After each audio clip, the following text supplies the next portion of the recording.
Paz do Senhor, amada igreja. É uma responsabilidade muito grande estar aqui nessa noite. O pastor tirou merecidas férias, um pouquinho só, mas tirou, e me deu essa responsabilidade. E eu confesso aos irmãos que estava em casa, Deus falando no meu coração, e eu pedi ao Senhor, fala comigo primeiramente, que essa mensagem seja para mim primeiramente, e que eu possa ser veículo para os meus irmãos, que através da minha voz, da minha vida, a Tua palavra seja marcada em nós. E eu estava lendo a palavra e estava estudando a palavra, e eu falei assim, Senhor, eu vou me atrever, e eu vou fazer prova de Ti. Me dá um sinal, Senhor, que é essa palavra que Tu queres que eu leve para a Tua casa, para a Tua igreja. E quando eu chego aqui, a irmã Cris estava exatamente na mesma palavra que o Senhor me deu. O movelo de lã úmido e a terra seca. Eu falei, Senhor, é o Senhor então querendo falar a Tua casa, a Tua igreja. Situações e circunstâncias que a gente passa. Quantas adversidades eu já passei, o Guga já passou, a irmã Amanda acabou de falar aqui, quantas adversidades a irmã Simone, o irmão Pablo, a irmã Márcia, a igreja passa individualmente, e quantas vezes nós nos sentimos fracos. E eu vou fazer algumas perguntas nessa noite. Como você está? Como estão os seus projetos? Como estão os seus sonhos? Você tem tentado e está com aquela sensação de freio de mão puxado? Está travado? As coisas não têm acontecido? Ou certamente você já passou por situações assim. Meu Deus, eu estou orando, eu estou fazendo tudo certinho, mas não está acontecendo. E quantas vezes você se autodepreciou? Quantas vezes você disse assim, eu não sou capaz, eu não consigo, mas eu sou tão pequenininho, mas eu não tenho entendimento que o irmão fulano de tal tem. Glória a Deus, Guga, ver você e a Soninha fazendo oração aqui, é poder de Deus na vida de vocês, sabe? Glória a Deus, o Senhor, Ele tem desafiado. Mas muitas das vezes, a gente diz, isso não é para mim. Mas o irmão fulano vai fazer isso muito melhor do que eu. E a gente acaba postergando, a gente acaba se encostando, a gente acaba ficando numa zona de conforto, a gente acaba, sabe, pegando o nosso cobertorzinho, ficando abraçado, quietinho e vendo os outros na chuva.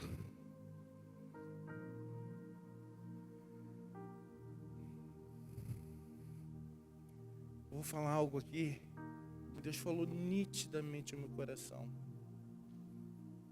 Eu sou o Deus dos improváveis. Eu sou um improvável. Se eu fosse pela razão humana, eu não estaria aqui, eu estaria morto. Se fosse pela razão humana, pelo coleguismo, pela amizade que o mundo antes de conhecer a Cristo, eu não estaria aqui, já estaria morto há muito tempo. Eu sou um improvável que Deus tem cuidado. Ele tem cuidado de mim e Ele quer cuidar de vós. Ele tem cuidado de vós, igreja. Deus pega as coisas pequenas, as coisas improváveis, as coisas muitas das vezes insignificantes, para contrariar as coisas grandiosas. Às vezes pega pessoas que não eram para ser e são, para contrariar aquelas que são, mas não conseguem ser. Deus é tremendo. Deus é um Deus de relacionamento. Deus, Ele quer ouvir a sua voz. Deus quer ouvir a tua súplica. Deus quer ouvir você falando: Senhor, eu não consigo. Para Ele falar: ei, eu sou contigo. Ei, eu vou contigo. A vida da gente, ela é feita de estações. A vida da igreja também é feita de estações.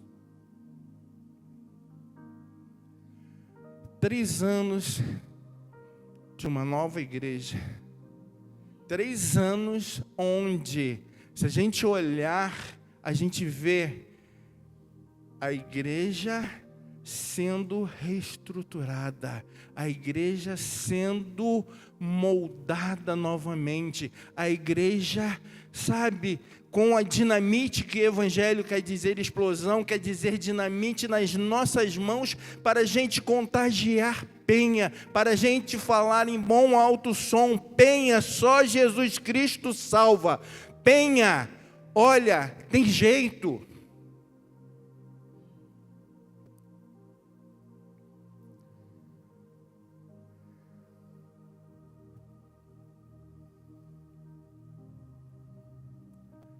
Se você está passando numa fase assim, se você é um improvável, se você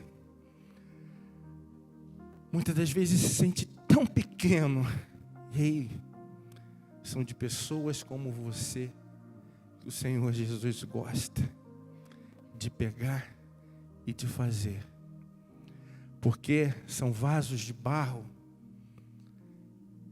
que expressam a grandeza do Senhor. Gideão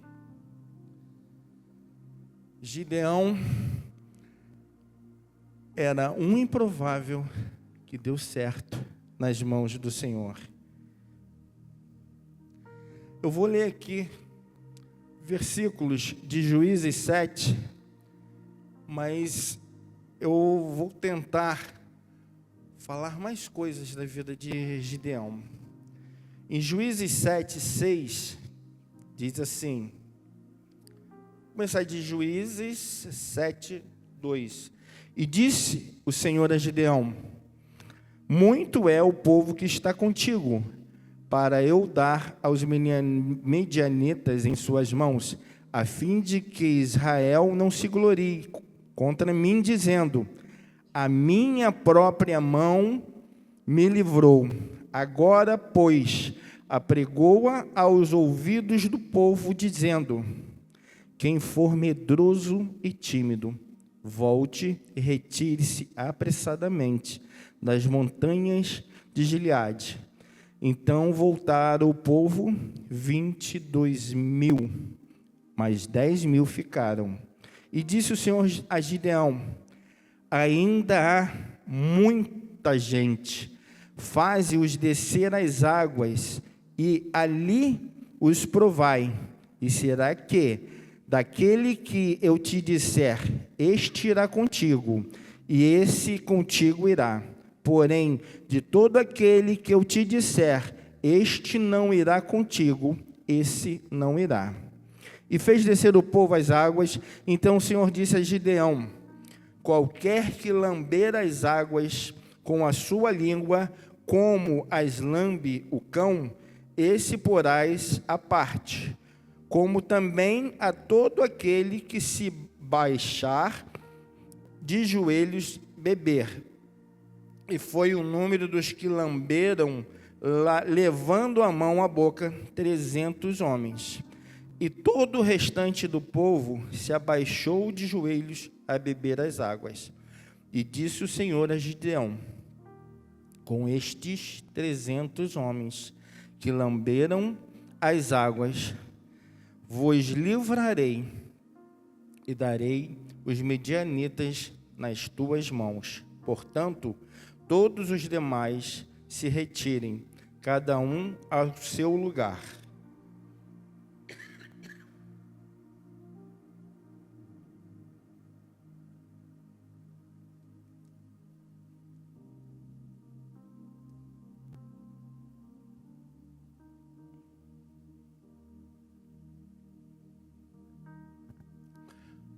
No capítulo 6, Gideão, ele aparece na Bíblia num lagar.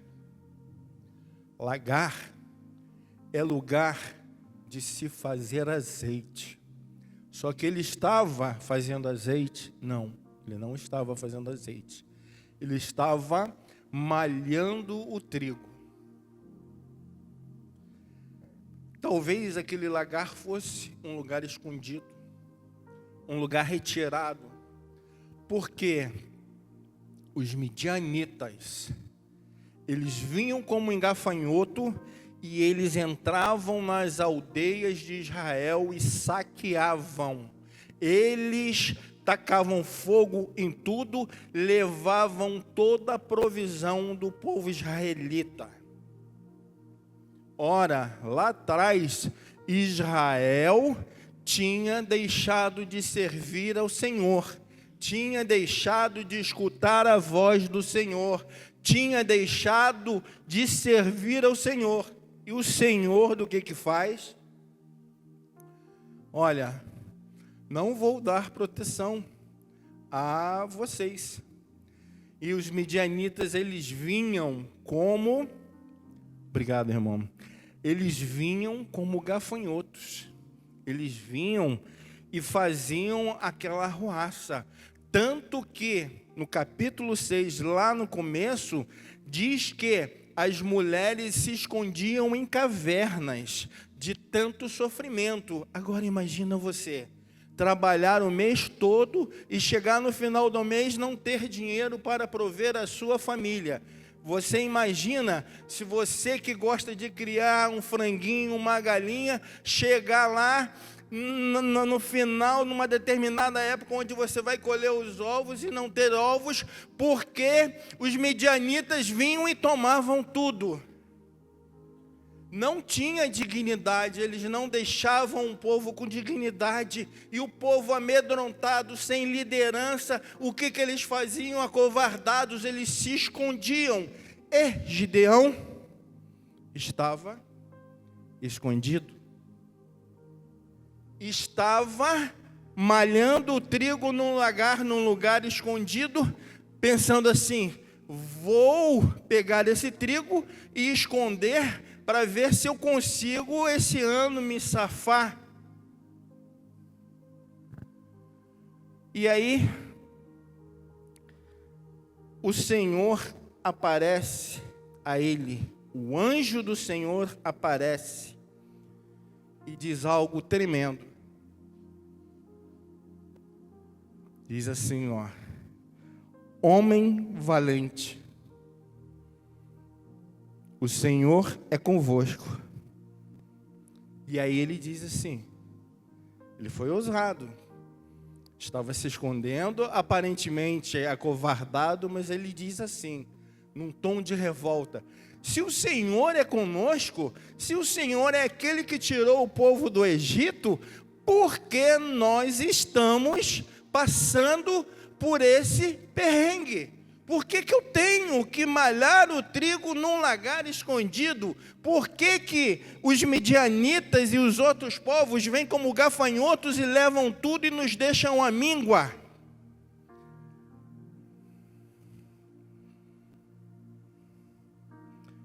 por que nós temos sofrido tanto? Por que não deixam mantimento em Israel? Por que não deixam ovelhas, nem bois, nem jumentos? Sobem com os seus rebanhos e as tendas como um enxame de gafanhoto. São tão numerosos que não se podem contar. Nem eles, nem os seus camelos entram na terra para destruir. Assim Israel se enfraqueceu, tanto com a presença dos midianitas, que os filhos de Israel começaram a clamar ao Senhor. Ei, o Senhor não despreza um coração contrito. Se lembra do povo lá no Egito, na escravidão, sendo explorado? Quando eles clamam ao Senhor, o Senhor levanta um libertador. Quando eles clamam ao Senhor, o Senhor dá o alívio. Gente, se a gente estudar a fundo a história de Israel, parece um eletrocardiograma. Altos e baixos, altos e baixos, altos e baixos. Quando eles estão perto do Senhor, eles estão lá em cima. Mas daqui a pouco começa a idolatria, começa a se distanciar, começam a não ouvir a voz de Deus, daqui a pouco eles estão lá embaixo. Aí quando estão lá embaixo, estão no sofrimento, sofrendo, sabe, querendo, sabe, gritando, pedindo, aí começam a lembrar, mas o Senhor é o Senhor dos nossos pais, da nossa geração antiga, e começam a clamar, e o Senhor vai lá e levanta-os, dá um libertador. E aqui é assim. Só que Gideão disse, mas se o Senhor é conosco, por que nós estamos passando isso? E o anjo diz assim a ele, ei, vai na tua força e livra a Israel. Ei, Guga, vai na tua força e prega o evangelho em Santa Lite. Ei, Simone, vai na tua força e prega o evangelho ali na Armação. João, prega o evangelho na tua força, lá no teu trabalho. Ei, comunidade cristã de Penha, vão, irmãos, na sua força, falando que Jesus Cristo tem poder, que Ele é Senhor e Salvador. Mas sabe o que acontece? Quando nós somos confrontados, a gente começa a colocar desculpas. E Gideão não foi diferente. Como eu livrarei Israel, ó meu Senhor? Minha família é a mais pobre da tribo de Manassés. E eu sou menor ainda na casa do meu pai. Aí Deus fala algo assim tremendo. E aqui existem estudiosos que dizem que isso aqui pode ser uma teofonia. O anjo do Senhor, para muitos, era a personificação do próprio Jesus. Então, existe uma corrente que diz que pode ser Jesus, tá? Como Jesus aparece no Velho Testamento, no Vale do Jaboque, em tantas outras passagens, aqui pode ser esse caso. Mesmo que não for, ele diz assim, o Senhor vai contigo. Ei, o Senhor está contigo. Ei, o Senhor é conosco. O Senhor quer que a gente livre Israel das mãos dos amalequitas, dos filisteus, de tantos outros povos, dos que não professam a fé em Jesus. O Senhor quer que a gente livre penha, sabe, do império das trevas. O Senhor quer que a gente leve alento àqueles que precisam de alento. O Senhor Jesus quer nos usar para que a gente seja oferta viva, como a irmã Amanda falou, para fazer bem ao outro e para receber isso em troca. O nosso Deus é um Deus relacional, de relacionamento, e Ele vibra quando nós nos relacionamos. O Evangelho, ele não é pregado apenas com palavras, mas ele é pregado com as nossas atitudes, com o nosso testemunho, com o nosso viver. Muitas das vezes o Evangelho é pregado de boca fechada, onde as pessoas veem as atitudes dos verdadeiros cristãos, na presença do Senhor, sabe?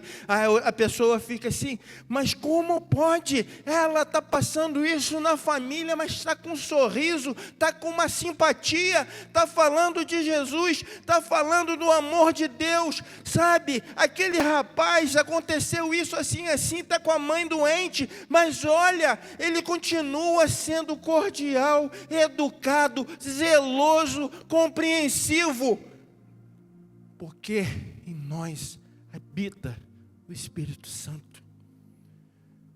Nós temos que nos relacionar. Deus diz: eu sou contigo, eu vou com você.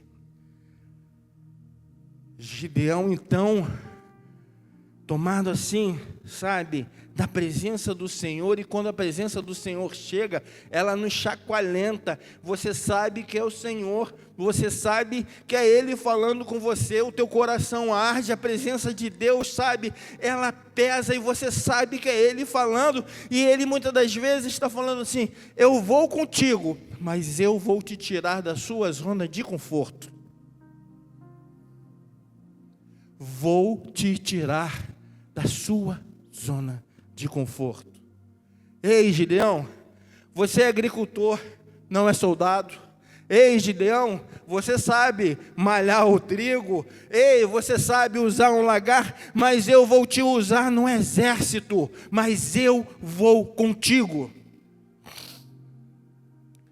E Gideão, então, ele tem uma atitude maravilhosa, e ele começa a adorar o Senhor. Ele vai lá, prepara um cabrito, prepara bolos, pães asmos, prepara uma farinha especial e traz diante daquele ser celestial, daquele anjo, e aquele anjo toca com a ponta do seu cajado, do seu bastão, e sai fogo, sabe? O fogo vem e consome aquilo na hora.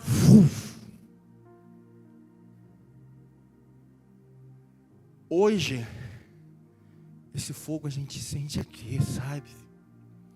Se você está sentindo o seu coração arder, é o Espírito Santo falando com você. Ei, eu quero que você seja sacrifício vivo na obra do Senhor. Assim como Gideão ofereceu sacrifício, eu quero que você ofereça a sua vida. Eu quero que você ofereça os seus afazeres. Eu quero que você ofereça-se em sacrifício vivo para a vida do irmão e para a glória do meu nome. A oferta foi consumida. Fogo subiu da rocha. Deus quer nos usar. Mas ainda faltava algo ali para Gideão. E Gideão, já eufórico, com o coração ardendo, fala: tá, tudo bem, eu confio, como a irmã Cris falou, obediência. Se olhar pela ótica da razão, como é que eu vou libertar Israel se eu não sou soldado? Mas ele sentia o seu coração queimando. Aí o anjo diz: olha, antes de qualquer coisa, derruba os altares a outros ídolos que existem ao seu redor. Na casa de Joás, pai de Gideão, existia um poste ídolo, uma estátua a Baal. Se lembra que eu disse que Israel não estava na presença do Senhor e por isso ela estava sofrendo, Israel estava sofrendo? Naquela aldeia existia um monumento, uma imagem a um outro Deus. E o Senhor fala: vai lá e derruba. Porque Deus não age onde Ele não seja Senhor completamente. E aí a gente tem que fazer uma análise no nosso coração. Somente temos adorado ao Senhor? Ou existe alguma outra coisa que nós idolatramos? Muitas das vezes a gente pensa que idolatria é adorar a imagem. É adorar a imagem, sim, é idolatria. Só que idolatria é muito mais do que isso. Idolatria é colocar qualquer outra coisa no lugar de Deus. Tem muita gente que idolatra o dinheiro. Mas eu tenho condições, eu posso fazer isso, eu posso fazer aquilo outro, eu tenho condições, eu não preciso disso, eu não preciso porque eu vou lá e compro. Faz na força do seu braço. Tem gente que coloca no lugar de Deus um familiar. Eu conheço uma pessoa que idolatra o filho. Tudo é aquele filho. Nós temos que analisar. O Senhor tem um lugar absoluto em nossos corações. Ei, Renato, analise-se. O seu coração é somente meu.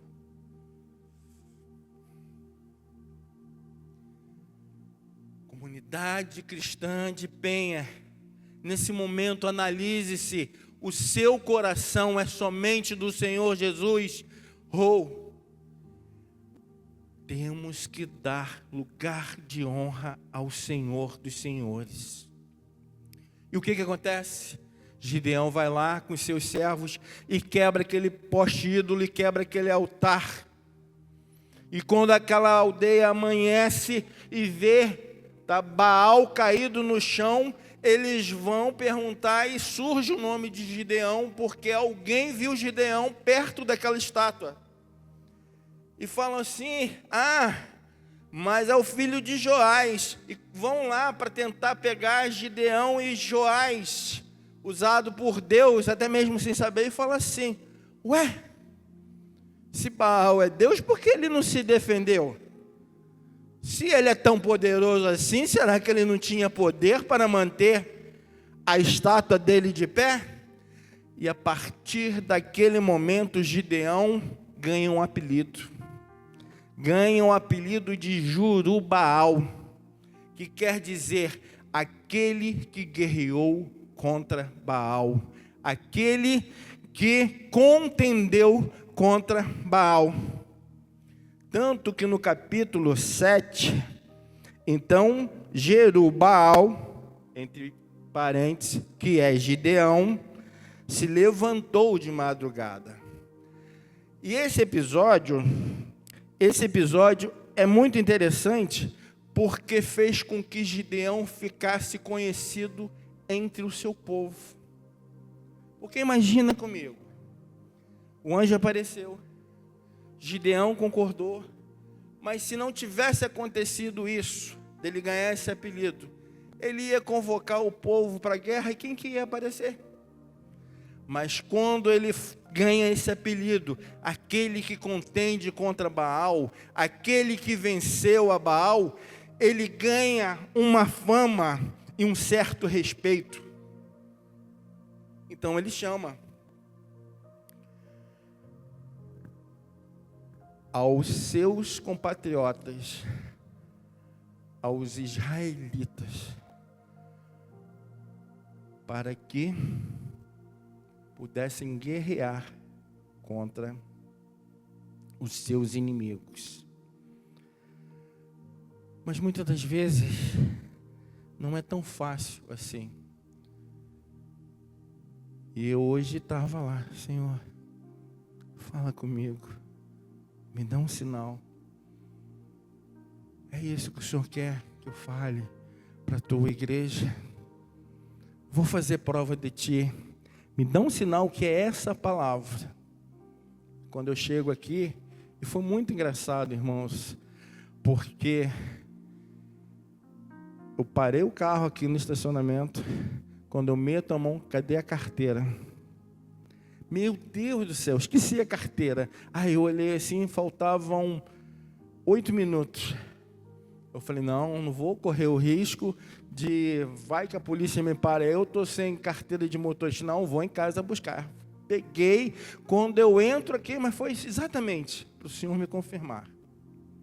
A irmã estava lendo o pedaço, onde ele faz 2 vezes a prova com Deus. Senhor, se o Senhor é comigo mesmo, eu vou testar, eu vou pedir uma prova, eu vou botar aqui no eirado, eu vou botar aqui no terreiro, aqui no quintal, um movelo de lã, um pedaço de lã. E se a terra fica seca e a lã molhada, eu tenho certeza que é o Senhor. Aí o que aconteceu? Primeira vez, terra seca e lã molhada. Ele é humano e eu desculpo, porque quantas vezes o Senhor está me falando e eu estou, mas é, Senhor, mas é mesmo, Senhor, mas é. E Ele faz, Senhor, não me leva a mal. Mais uma vez, só que dessa vez vai ser o contrário. Se a lã ficar seca e a terra encharcada, aí não tem dúvida, é o Senhor mesmo. E o que acontece? Muitas das vezes nós pedimos prova ao Senhor. Muitas vezes alguém profetiza para a nossa vida e é necessário pedir confirmação. E quando é de Deus, Ele confirma. Eu não sei o que está acontecendo na sua vida, mas o Senhor é contigo. O Senhor é aquele que segura na tua mão. O Senhor é aquele que adestra a nossa mão para a batalha. Ei, há batalhas que você não vai nem precisar guerrear.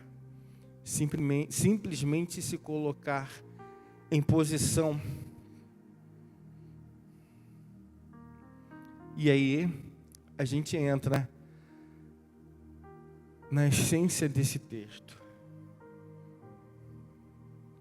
Vamos fazer uma conta rapidinho. Os medrosos e tímidos que voltaram foram 22.000. Ficaram 10.000. Depois voltaram 9.700. O exército do inimigo era muito maior, de 165.000 a 200.000 soldados. Então, 32.000 era fichinha, mas Deus quis mostrar que não era pela força do braço de Israel, dos soldados de Israel, mas simplesmente pelo seu poder, pelo poder de Deus. Então, 31.700 foram colocados de lado. Somente 300. Somente os que beberam água lambendo. E nessa noite, o Senhor tem uma pergunta para vocês. De qual lado nós queremos estar? Dos 31.700? Tímidos, amedrontados, que não estavam dispostos a gastar a sua vida no exército de Deus, na causa do Senhor? ou nessa noite aqui, nós estamos na fila dos 300, daqueles que são chamados para lutar, para guerrear em nome do Senhor. Eu quero estar na fila dos 300. Ei, ele não deu espada, ele não deu lança, mas ele disse: eu estou contigo, eu vou com vocês. Era loucura se eles falam que era como gafanhotos, que eles chegavam fazendo aquela devassidão, fazendo aquilo, e ficar com 300 aos olhos humanos não tem lógica, mas não existe lógica para as coisas de Deus, porque a fé, ela contraria a lógica. A fé é o firme fundamento das coisas que não se veem. A fé é você trazer à existência algo que ainda não aconteceu e você falar: vai acontecer em nome de Jesus. Fé é você estar sentindo dor, você está com doença, e você falar assim: eu trago à existência a cura do meu corpo, eu trago à existência a cura do meu irmão, eu trago à existência eu passar no vestibular, eu trago à existência eu passando na prova da OAB, e tantas outras coisas. Fé é você proclamar no mundo espiritual que aquilo vai acontecer, porque aquilo é da vontade de Deus, e acontecer primeiro no mundo espiritual e se materializar no mundo físico.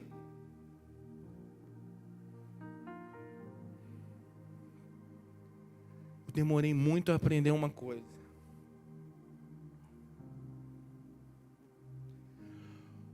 O mundo espiritual é que movimenta o mundo físico.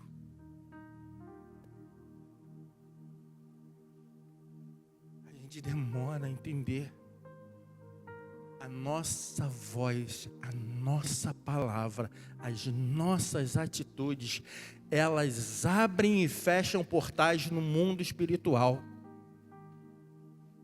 Quando você bendiz uma pessoa, quando você tem palavras de bondade, de benignidade, quando você está falando palavras de amor, você está fechando para o mundo invisível, espiritual, diabólico, setas, rachaduras, brechas espirituais que esse mundo pode aproveitar.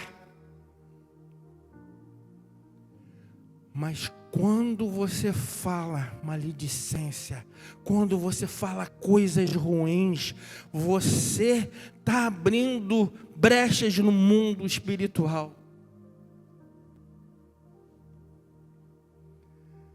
Todo mundo sabe que eu gosto muito do direito. Eu trabalho com o direito, ciência jurídica. E existe um fenômeno no mundo do direito, que é o fenômeno da procuração. Eu posso querer realizar um negócio em Curitiba amanhã, mas pode ser que eu não possa estar lá amanhã. Aí eu passo uma procuração. Chego para minha esposa, para o meu filho, ou para algum de vocês que são capazes, ou seja, maior de 18 anos, em plena atividade civil, podendo fazer todas as suas coisas, não tem nenhum tipo de interdição, de tutela ou curatela, ou seja, são pessoas capazes de adquirir, de comprar, de vender. E eu falo assim: eu não posso estar em Curitiba, mas eu preciso fazer esse negócio. Você me representa? Represento sim, Renato. O que eu faço? Eu vou num cartório e passo uma procuração. Nessa procuração eu digo assim, passar para minha esposa, senão depois ela pega na minha orelha lá e fala assim: queria que passasse essa procuração para mim. Eu, Renato da Silva Calado, casado, CPF tal, identidade tal, morador tal, dou poderes a Simone para realizar. Aí, nessa procuração, eu posso fazer uma procuração aberta que seria para ela fazer qualquer coisa no meu nome. Mas também posso fazer uma procuração fechada, para os fins específicos de me representar na venda do imóvel tal em Curitiba na data tal. Passei e ela vai lá e me representa. O mundo espiritual é assim. Você não sabe, mas quando você maldiz, quando você fala uma coisa que não agrada ao Senhor, você está dando uma legalidade a um espírito. Você está dando legalidade ao mundo, quando você sabe, para que ele haja ali.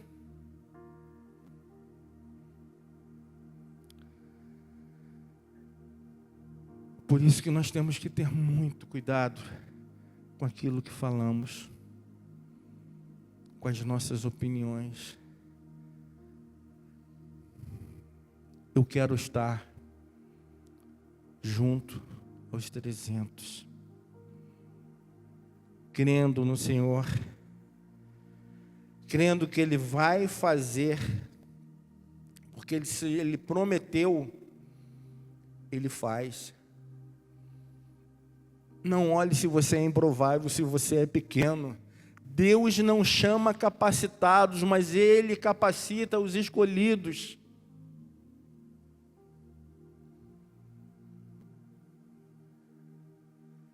Nós, como igreja, temos que acolher. Nós estamos passando por uma mudança grandiosa, onde nós vamos trabalhar com células, como o pastor tem implantado. E eu estava estudando como que a igreja do passado, do tempo de Jesus Cristo, trabalhava exatamente assim. A igreja que é somente se fecha num templo num único dia, ela vira um clube social. Mas a igreja que cultiva relacionamentos, ela cultiva também relacionamento com o Pai, porque eu tenho relacionamento direto com Deus, mas eu também tenho relacionamento com Deus quando eu me relaciono com os meus irmãos. Vou contar um testemunho aqui. Eu sempre tive muita vontade de ajudar, mas eu sempre tive muita dificuldade de receber ajuda. Tem um irmão que ele ia lá na casa, está precisando disso, está precisando daquilo outro, e não sei o que, vamos fazer, vamos acontecer. E eu, não, tá, eu te chamo, pode deixar, eu não sei o que. E aí, eu vi aquele irmão, um belo dia, eu falei com ele, mas eu senti ele meio triste comigo. Eu falei, irmão, tá tudo bem? Tá tudo bem. Tá bom. Aí passou, eu fui na casa dele, a esposa dele foi usada por Deus e falou assim, ela falou assim para mim, como é que você quer fazer a obra de Deus se você não deixa, se você não se deixa ser ajudado? Eu olhei e falei assim, como assim, irmã? Ó, meu marido está aqui, ele sabe fazer isso, sabe fazer aquilo, está doido para te ajudar lá na sua casa, está cheio de mato lá, ele tem uma bomba de botar veneno, de não sei o que, bababá. Ele, cara, deixa ele lá te ajudar, que ele vai ficar feliz da vida. Aí eu falei, tá bom, irmão, vamos lá. Então, sábado, você vai lá me ajudar. Aí ele preparou aquela bombinha, preparou um produto, né, caseiro, para jogar, para matar graminha e tal, não sei o que. Ele teve lá, jogou aquilo, deu certo e tal, não sei o que. A gente viu uma outra coisa, daqui a pouco ele falou assim, vem cá, você vai fazer o que agora de tarde? Aí eu ia sair, mas eu poderia deixar para o domingo para resolver o que tinha que resolver. Eu falei, por quê, Fulano? Cara, ó, eu tenho shampoo, eu tenho extrator, eu tenho isso, eu tenho aquilo outro. Vamos dar uma limpeza nesse seu carro? Aí eu virei e falei assim, tá precisando mesmo, né? Ele falou, tá. Vamos lá. Aí fui. Meus amados, que tarde maravilhosa. Há muito tempo que eu não... A gente limpou o carro, ele tem extratora disso, tem vaporzinho de não sei... O carro saiu de lá assim, eu falei assim, meu Deus do céu, é esse carro mesmo que é o meu, lindo. Aí, tudo bem. Aconteceu uma outra ocasião que eu já estava mais assim, fulano, eu estou precisando mexer na minha chave aqui, não sei o quê, eu vou lá em Itajaí, o cara me cobrou 250. Ele, o quê? Não, calma aí. Vem comigo agora. Ele é assim, ele tem que resolver o negócio agora. Eu, calma aí. Não, vem comigo agora, entra aqui no meu carro, pega a sua chave, não sei o que. Fui lá parar em Balneário Pissarra. Cheguei lá num chaveiro, ele falou, fulano, quanto que compra essa chave aqui, não sei o que. Mas... Aí o cara olhou, não, você compra na internet, vou te dar o código, você vem aqui, eu vou te cobrar 50 reais. Ele, tá vendo só? Ia morrer em 200 conto, né? Aí eu fui, ri, comprei, resolvi. Agora ele é meu assessor para as coisas assim. Amado irmão, olha só, fui viajar para o Rio de Janeiro, eu falei, estou precisando comprar isso. Deixa comigo. Cara, eu fiz um orçamento aqui, deu quase R$1.000. Ele foi a Curitiba, foi lá, fez não sei o que, comprou. Paguei 500 e poucos reais. O dinheiro que eu ia pagar nas peças, eu ainda paguei um mecânico, foi assim. E aí Deus falou no meu coração. Ei, deixa-se ser ajudado. Ajude, mas tenha relacionamento. Nós temos que ter relacionamento. O Senhor gosta que a gente tenha comunhão. Fala em empadão, eu lembro logo do empadão da minha esposa e da Soninha. Não vou começar. Fala em doce, né? Hoje a gente não pode, tem que falar naquele, né? Afrodescendente com distúrbios mentais. É aquele bolo, sabe? Que eu não vou falar o outro. Não posso falar nega maluca. Então, afrodescendente com distúrbios mentais, eu penso logo na irmã Amanda. Gente, olha, isso é ser igreja. Isso é ser igreja. O Senhor quer que a gente tenha relacionamento. Sabe? Olha, chegar e falar e tá ali. Você pode se ver como Gideão se vê. Pequeno, frágil, sem capacidade. Mas o Senhor nessa noite está falando assim, ei, eu sou contigo. Ei, eu vou com vocês. E Gideão então marcha com aqueles 300 homens. E o exército dos amalequitas estavam num vale. E eles vêm não com aparatos de guerra. Eles não pegaram espada, eles não pegaram escudo, eles não pegaram lanças, mas eles pegaram tochas, vasos de barro, cântaros e cornetas, buzinas para fazer barulho. Muitas das vezes o mundo está falando assim, ei, não faz assim não, porque para isso você precisa disso, disso e disso. E o Senhor está falando para você, mas vai com as armas que eu estou te dando. Ei, vai. Em vez de chegar com a letra fria da lei, chega com uma palavra de amor. Ei, em vez de chegar cheio de soberba, dizendo que você detém aquele assunto, chega, olha, não entendo nada disso aqui não, mas eu quero te ajudar. Ei, nós temos que usar as táticas de guerra do Senhor. nós temos que usar as armas que o Senhor nos dá. A minha mãe, antes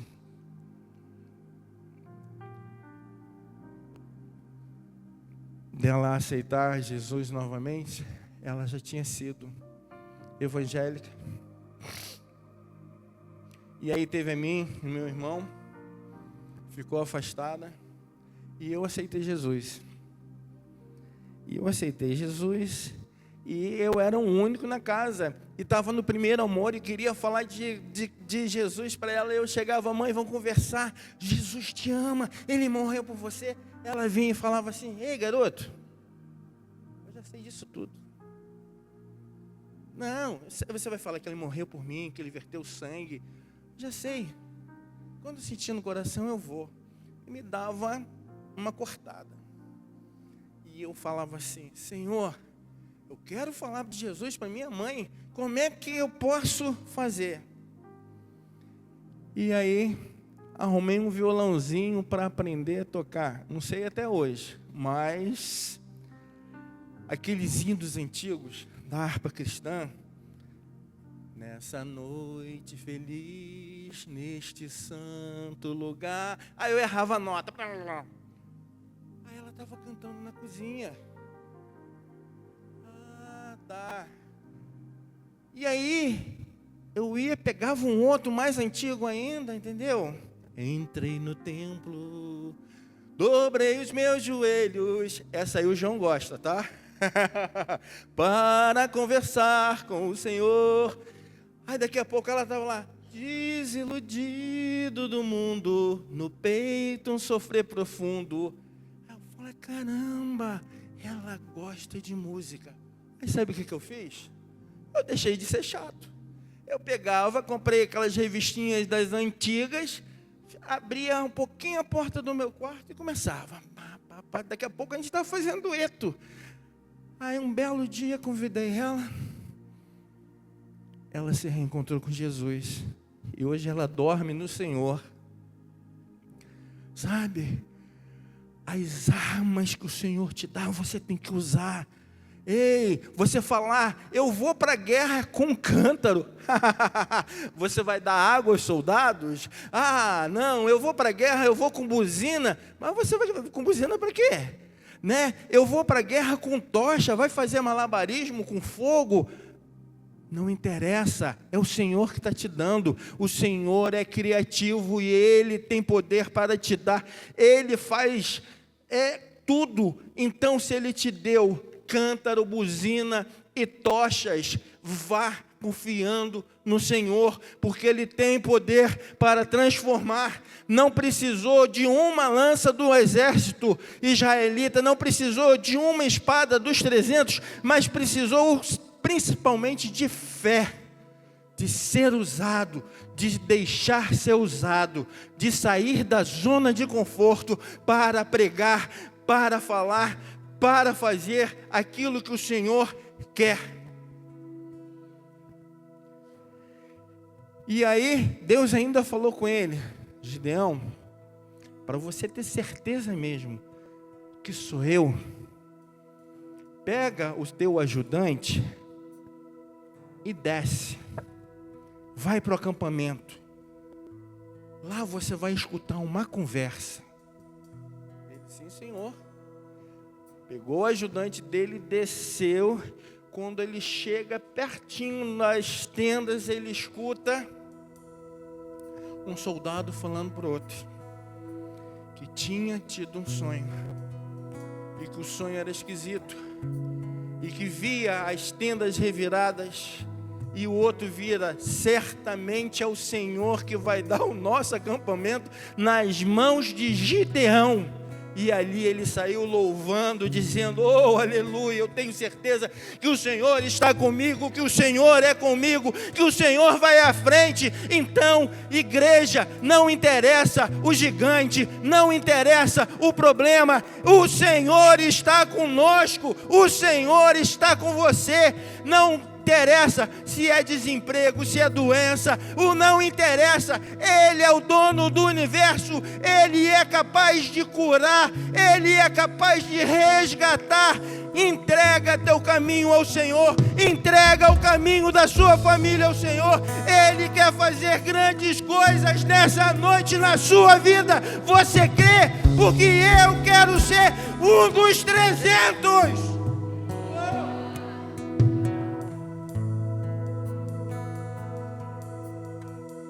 O mundo pode dizer para você: não tem valor. O mundo pode dizer: ei, está dando uma de crente, mas você se mergulhava naquela coisinha lá, daquela fumaça. Ei, você se mergulhava lá naquela coisinha de picar o braço, e agora você está dando uma de gostoso, dizendo que é crente. Eu sou crente sim, em nome de Jesus, e eu vou falar em bom e alto som, que somente Jesus cura, resgata, santifica.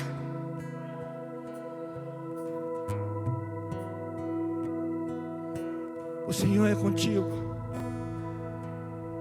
O Senhor é conosco.